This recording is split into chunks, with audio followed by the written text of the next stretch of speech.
Urgent set of measures is already being tested. Thomas Morgan, BBC News, Cardiff.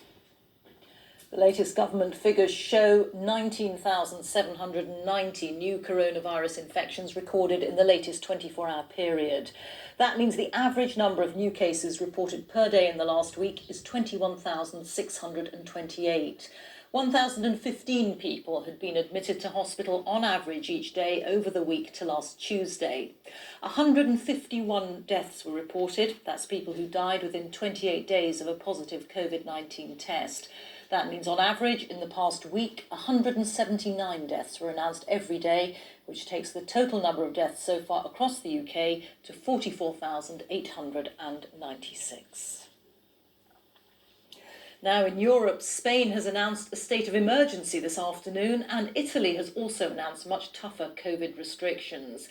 In a moment, we'll talk to Mark Lowen, who's in Rome, but first let's cross to Guy Hedgecoe, who's in Madrid for us. And Guy, a state of emergency in Spain, was this expected?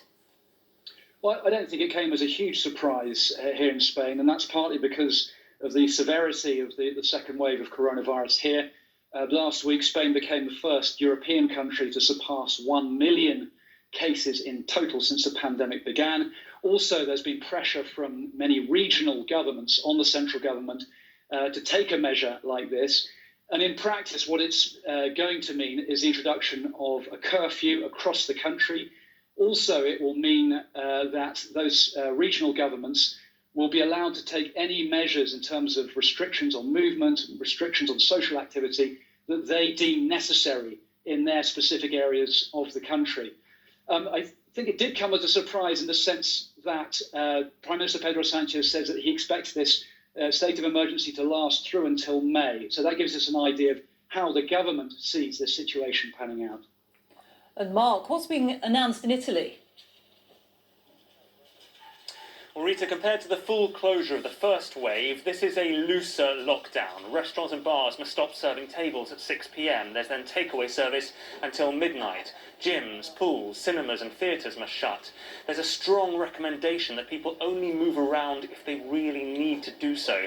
Remember, Rita, Italy was the first country in the world to impose a national lockdown back in March. Many other countries use Italy as a model. Britain followed exactly 2 weeks later. But this time the government is being more cautious, mindful that the economy is already forecast to shrink here by 10% this year, and there were protests over the weekend over tougher measures. The Prime Minister today said that this month will be very difficult for Italians with soaring cases and biting measures, but he said if they tough it out, this month's sacrifice could save Christmas. Mark, thank you. Mark Lowen there in Rome, and thank you too to Guy Hedgecoe in Madrid.